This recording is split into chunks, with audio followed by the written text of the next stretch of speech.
Hey guys, this is Colin from Blackjack Apprenticeship, and on today's podcast, I'm joined by BJA104 and SD1, a couple of seven-figure APs. These guys have played a lot more than I have over the last decade, and while I've run large-scale teams, these guys have been in the trenches and are actually currently in the trenches beating casinos.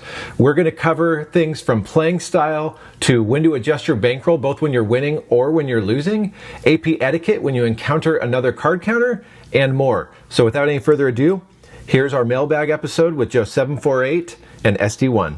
Hey guys, this is Colin from Blackjack Apprenticeship, and I'm joined for a Q&A mailbag style episode with BJA104 and SD1. How's it going, SD1? Living the dream, being here with you two. Awesome. It's been a while since we've been able to hop on the podcast with you. Glad to have you with us again. How you doing, BJA104? Doing good. Me and SD1 are going to do a competition to see whose voice is deeper. I don't have a deep voice. Let you guys fight over that. So we got a whole array of questions from playing style to counting questions to other AP play. So strap in, guys. We're going to see what we can get to, and what we don't get to this time, we'll get to in the next one. I'll start this one off with this first question. It says, should you refuse to give up your ID even if you're playing rated? I feel like they already have all your information if you're using your player's card, but I'm not sure. So this is a really common question. I'll just open it up to you guys.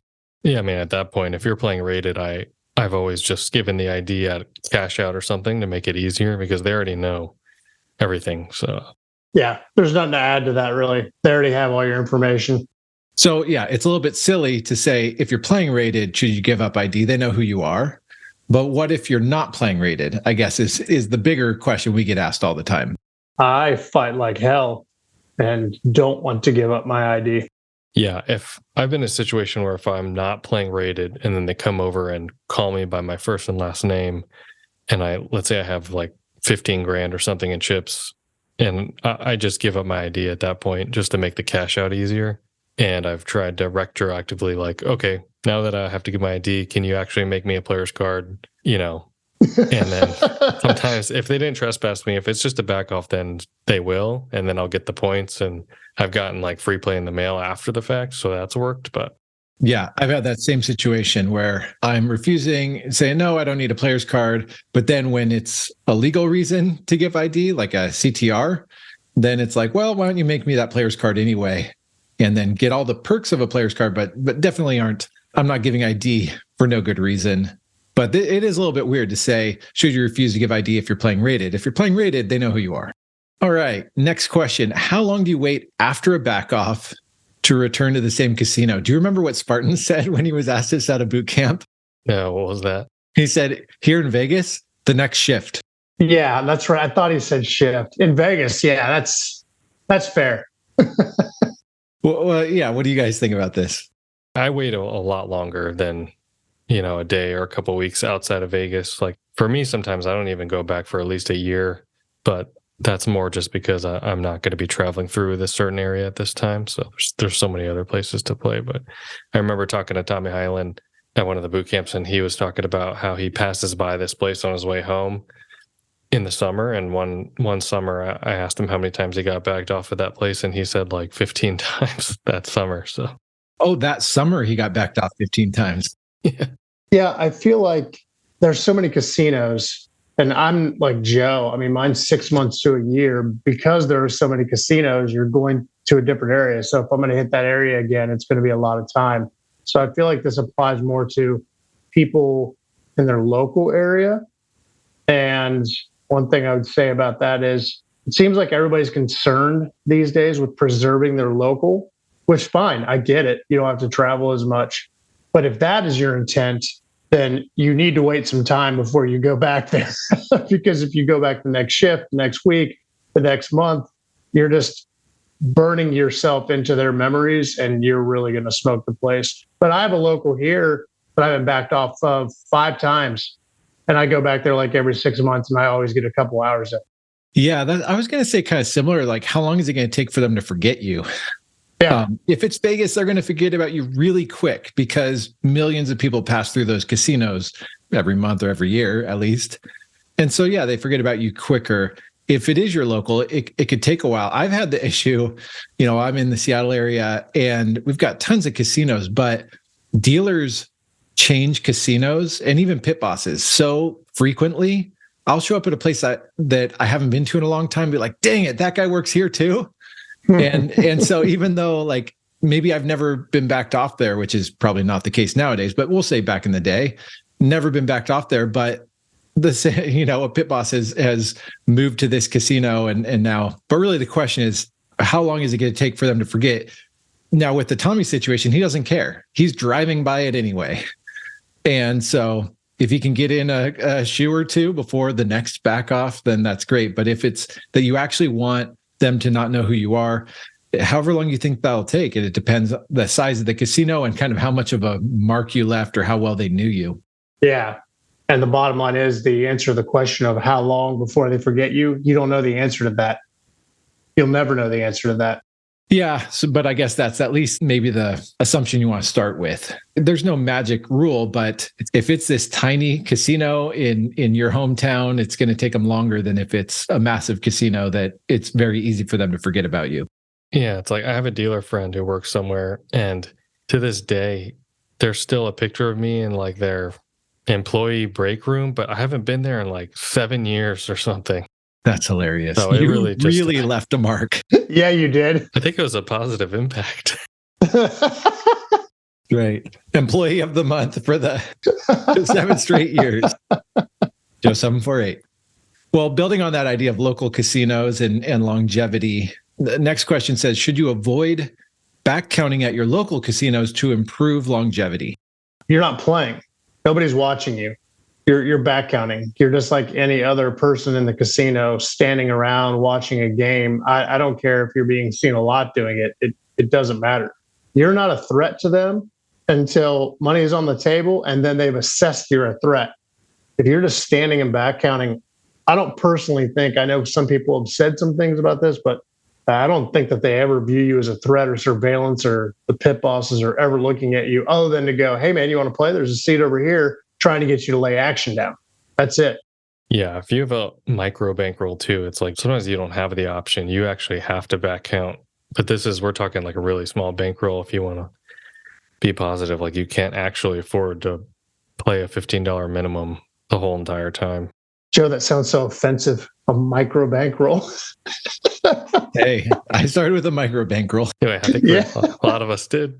I think that this issue, it comes down to what people mean by back counting. We've been trying the last year or so to correct this, that I think that there are people, what they think we mean by back counting is to sit there taking up a spot at the table, hawking the cards, and then placing a bet as soon as it's a true, whatever, 1 or 1.5. And then the moment it drops below that true count, they sit out and say, go ahead, I'm not playing. And that's not the way. Now, there have been times that I've played tables where I sit out below a true 1, but even then I am watching the TV. Of course I'm never missing a card, but the point being, if they're saying like improve longevity by avoiding back counting, the only reason it would hurt your longevity is if you're doing it in a way that's like very conspicuous. So we've been trying to correct this with people. When we say wonging in, wonging out, it should not be in the way that James Grosjean called being a nit, where everybody's pissed off with you. The players, the dealer, the pit boss. There's a way to back count and wong in and wong out that isn't being a nit. Now, I've been in it before when I just don't care, but generally that's not the way that I approach advantage play at all, nor do I recommend approaching. I don't know if I've been a nit, but I've cared less about my impact at the table. But it really shouldn't hurt your longevity, as you said, SD1, if you're doing it the right way. Anything to add to that, boys? No, I think that pretty much sums it up. Don't be a nit. Yeah, and if you don't know what we're talking about, Grosjean wrote an article. You can find it on Gambling with an Edge on Las Vegas Advisor. And it's really worth reading. We put out a video on YouTube maybe a year ago that was like what advantage players should not do at the table. And it's really some of this stuff. So it shouldn't hurt your longevity if you're doing it the right way. And if you're doing it the wrong way, you're really hurting yourself. You're hurting the next card counter and you're hurting yourself because you're just costing yourself time by not having any kind of like table awareness or act or whatever. And so there's ways to wong in, wong out without it hurting your longevity. I think the max bet threshold for each casino is what determines more attention than you sitting out, how often you're sitting out or not. I mean, I played a local for a while, and when I first started out, my max bet was like $75, and I was being a nit, sitting at the table, not playing a single negative. And then I came back a year later playing 2x500. And then after the first two shoes, I got attention and heat right away. So I played 200 hours before at 2x75, wonging in and out with no problem. Then when I played all the minimums going to 2x500, that's when I got all the attention.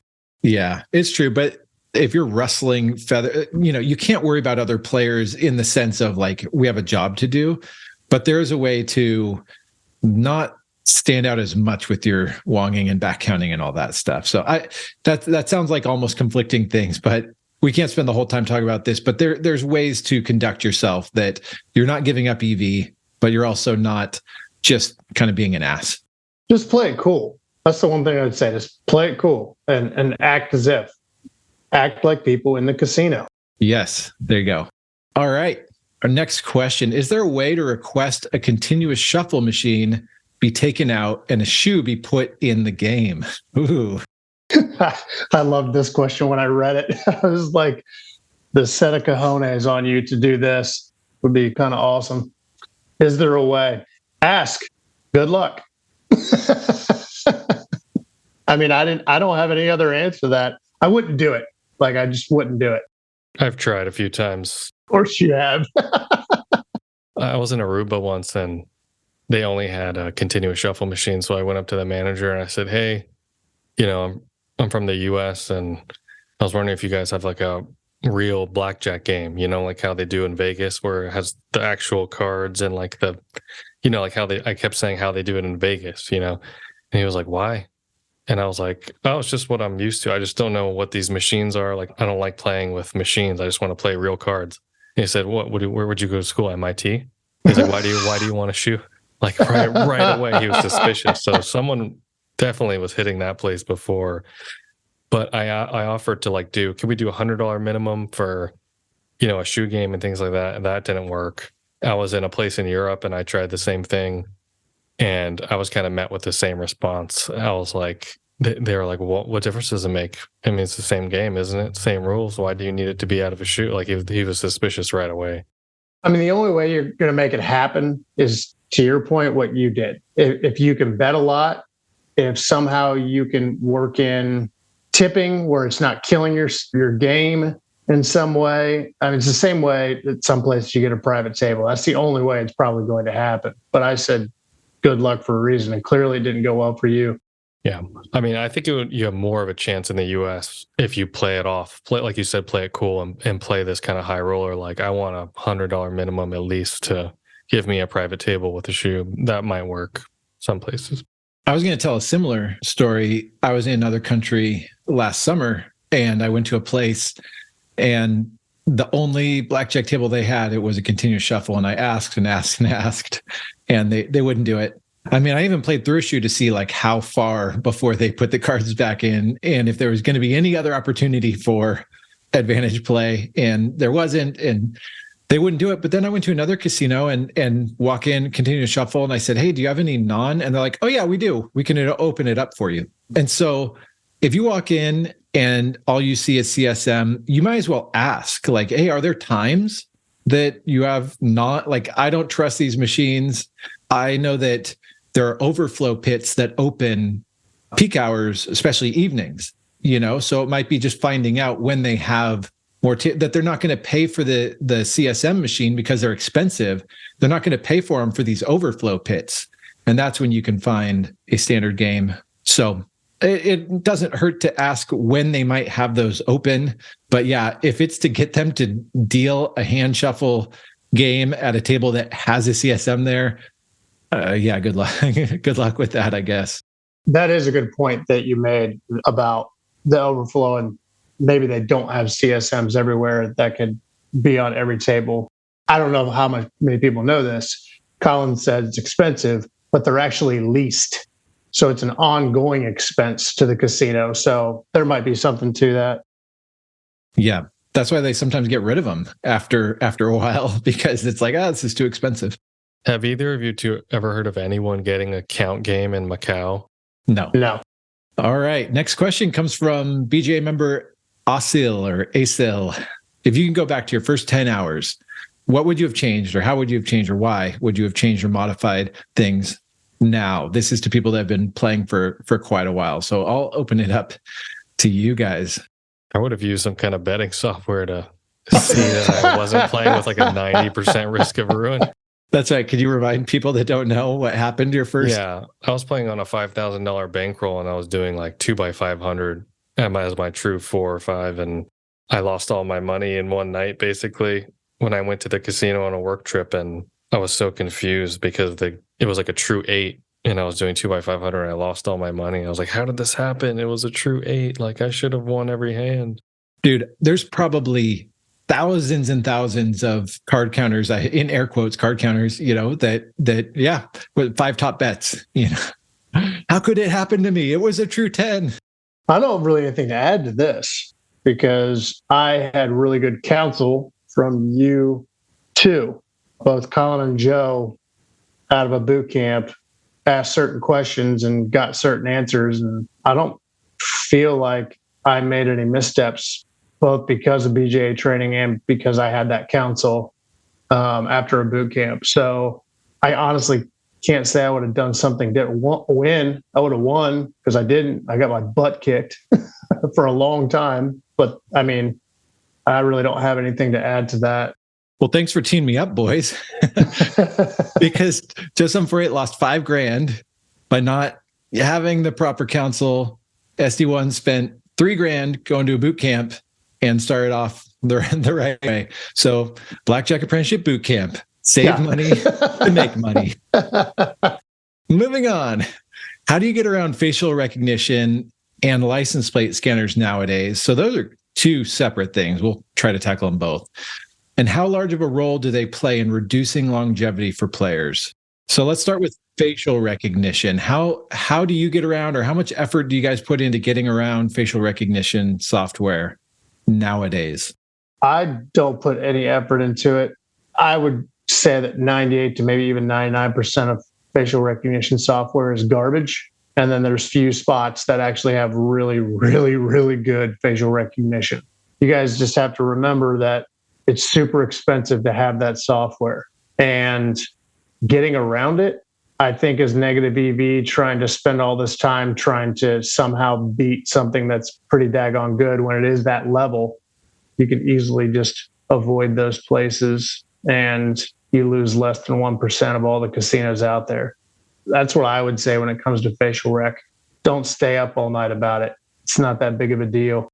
Yeah, I don't know how you beat it other than trying to find a way to conceal one eye or something, and so it can't measure the distance. But I don't know. I mean, I don't know if anyone's tried using an eye patch or something like that. But I mean, a full-blown mask would get it done. That's about it. Like Hollywood style quality prosthetics. Yep. It'll just take 4 hours to put on in the morning. Right. And they cost money. And they're not cheap.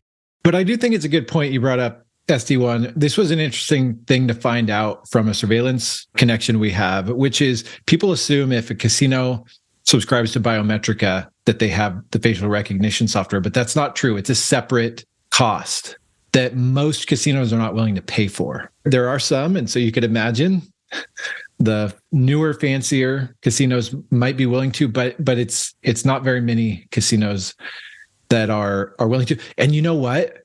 Fun story, boys.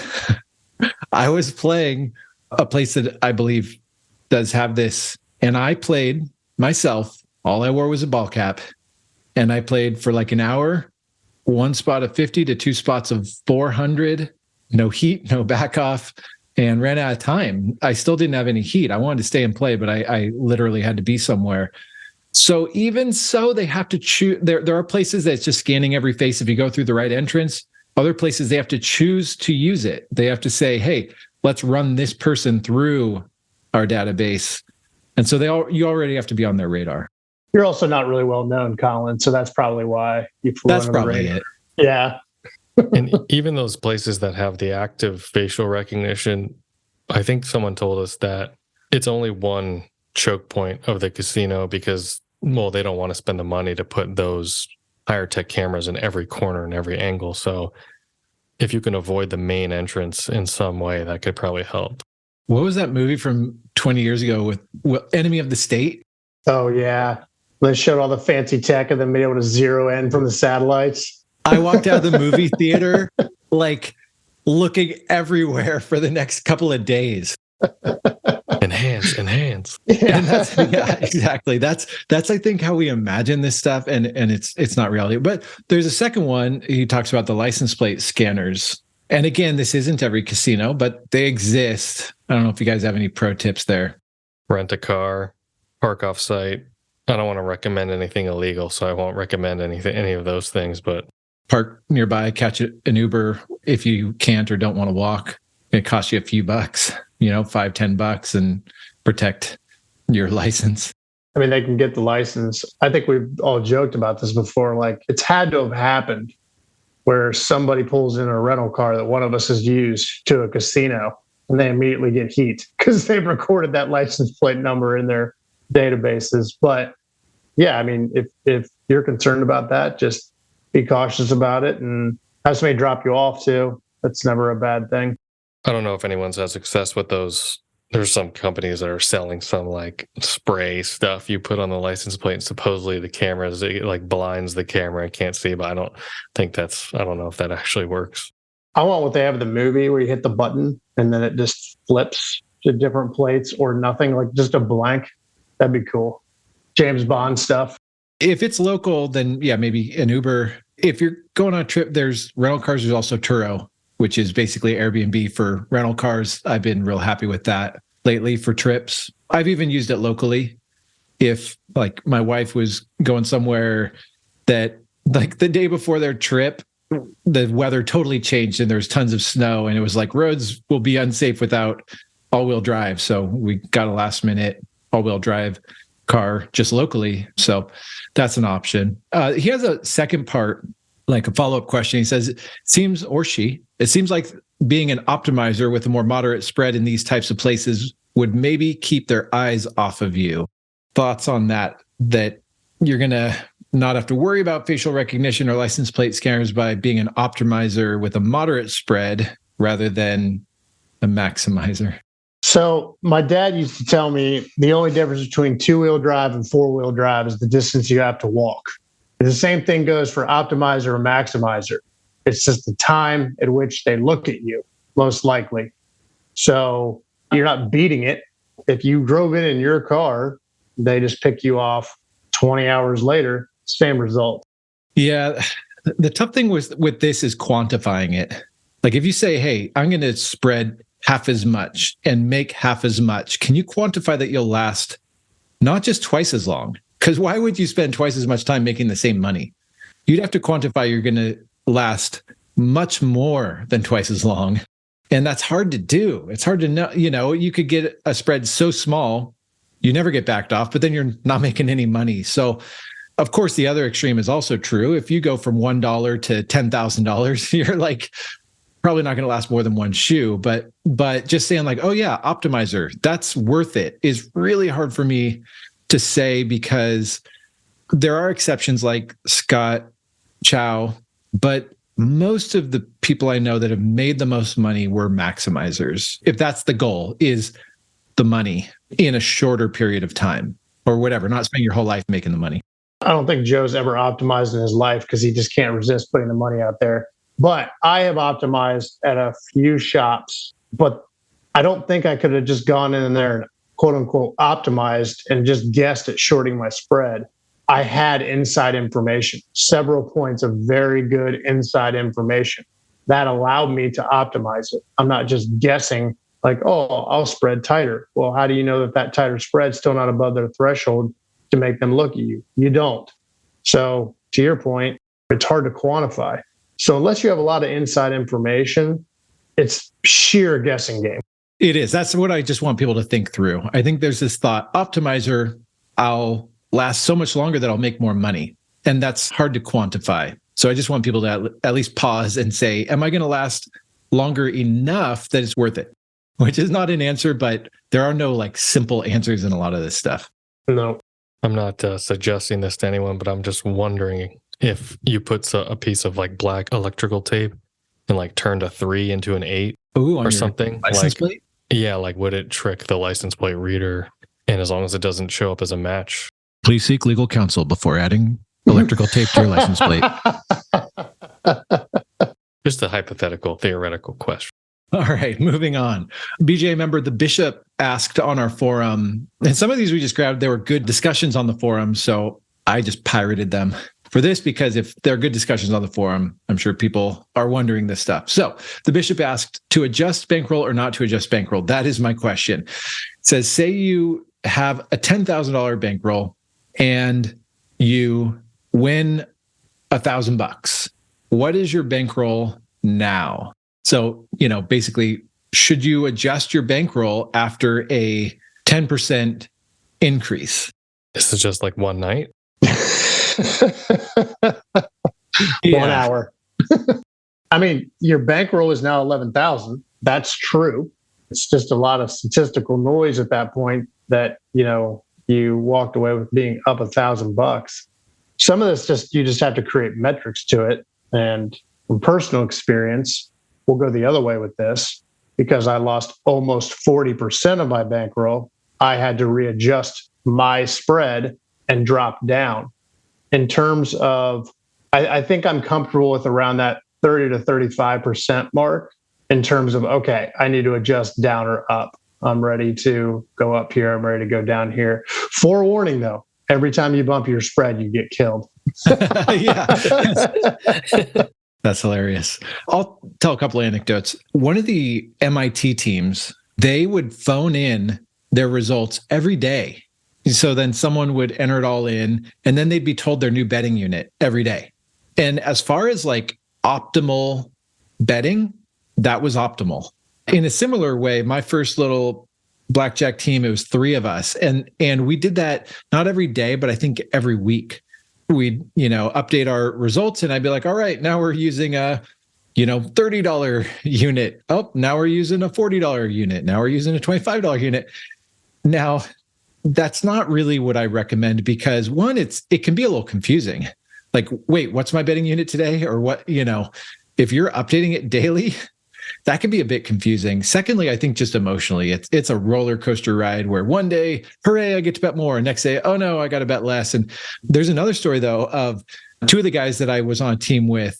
So there were 4 of us that we kind of split off, and 2 of the guys kept going, and they went on a losing streak, and they chose not to resize, and they kept getting killed, and they got crushed so much they had to take outside money to keep going, which totally watered down all of their investment, their dollar per hour. It was kind of a train wreck. But there was this thought of like, well, we're down 40%. We can't keep losing. Well, we're down 50%. We can't keep losing. And then they're down like 75%. And they're like, okay, we need more cash. So my advice, my like rule of thumb, and this isn't a law. This is just my advice, is like 20 to 25%. If your bankroll's up 20 to 25%, hey, congratulations, resize. If it's down 20 to 25%, dude, you better resize your betting unit or else you're going to really be depressed when you're down 50% and your risk is like through the roof and you have to majorly resize. That's my anecdotal advice. Yeah, and that's my 30 to 35% number is just my anecdotal, my personal, my threshold. Let's call it that. Moving on, outside, BJ member outside has a few questions about etiquette. And I think this stuff is important. I don't know if I emphasized it enough, like in more public facing stuff. I think I always have at our boot camps and with our members, but definitely put more effort in public facing stuff to say etiquette matters. So first question, you sit at a double deck game with a possible counter. Both of you randomly vary your bets between, basically, you're both moving your bets with the count. True count goes up even higher and you kind of wait to see, and he ups his bet too. What should you do? Should you finish out the shoe? Should you leave right away? So you're at the table with another counter. What do you do? I'm really interested in what Joe says about this. I mean, yeah, I would definitely leave for my own sake. just to not have the attention. It's just too, I mean, this has happened to all of us where we look over and we see the person's betting the exact same. And this happened to me once in Vegas, and it was just like, I looked at the guy and he looked at me. It was a double deck game, and he was like, well, this is going to be interesting. And I was like, yeah, it will be. And then the pit boss came over right away and mentioned, made a jab that we were counting. So we both left and went and got island sushi.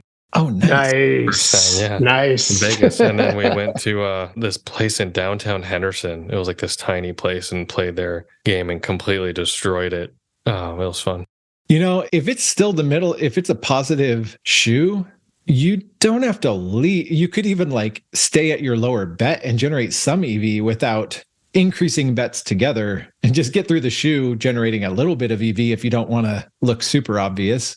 I see no reason to leave a positive count. That's where I'm at. I think it matters when I identify it, because early on in my career at the beloved casino that you called your kid's college fund, and I ended up sitting with one of your old friends and teammates, I didn't realize it, and the count jumped very quickly. It was a true 4 before I could blink, and it was just one of those shoes. And he was betting a lot more than me, and I was like, I'm not walking away from this shoe. When it's done, I'll color up and I'll roll out. And it was funny because he didn't move either. We finished the shoe, and both of us simultaneously slid our chips into color up because we were both thinking the same thing. I was like, well, maybe that didn't look great. But I'm not walking away from something that positive. I think now, at this point in my career, I'm going to pick it off rather quickly. And I'm not going to get myself in that kind of situation. But earlier in your career, you may not, because you're very focused on your own game. Depends on how big the place is too. If they have multiple pits in different sections of the casino, then I would probably still stay at the place if there wasn't a better option nearby. But if it's a place like Foxwoods or someplace that's huge and there's pits everywhere, then yeah, who cares? I mean, I think the general AP etiquette is whoever got there first gets the table. That's a rule I've always gone by, and your reputation matters in the AP world, even if it doesn't. Do unto others. You wouldn't want someone to come sit down and start spreading at your table, so don't do that to someone else. How about this? What would you guys do if it's there was some kind of special AP play promotion or something, and it was a set number of time, and there's only one table? I'm playing it. Yeah. I've had people slide in on a hole card game before too. I'm just like, gosh, dang. So, and there's a lot of stories about, picking off signals and all that stuff out there. I mean, that gets kind of sticky, but a promotion that's only lasting that, I'm there for that. I'm not walking away from it. That's a tough one when it's a uniquely valuable play. I don't know if it's costing each other money. If you just say, hey, let's chop it and take shifts, or, maybe I wouldn't chop it with someone I don't know, but I wouldn't chop it with someone I don't know. Yeah. Awesome. Last question here. BJ member Hero Blackjack 21 says, I'll be in Vegas soon, looking for a decent place to stay, and want some advice where to stay, to drive to casinos for a month long, cook his own food.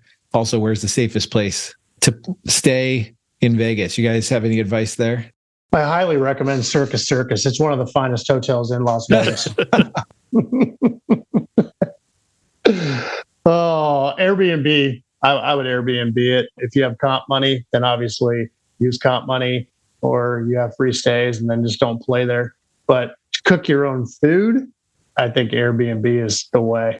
Yeah, I think they asked safe neighborhoods or something. Yeah, I don't know. If you ask Nichols the best place to stay in Vegas, he would say anywhere but Vegas. He hates Vegas. He would say leave right away. I think Henderson and Summerlin, Henderson, they're far enough away. You're not Vegas proper, but still close enough that you can get everywhere. That would be my advice. And Airbnb and something with good ratings, and you can see the rooms, all that stuff. I wouldn't recommend, if you're staying for a month, to stay very close to downtown, just because it can even get noisy. Sometimes the club music is pounding near downtown. So that would be my advice. And dude, yeah, cook your own meals if you're going to be there for a month. So yeah, that's the advice. When I came to boot camp, I've told you this story. I booked a room at the D, and it was really cheap. And my window looked down on the stage. Oh no.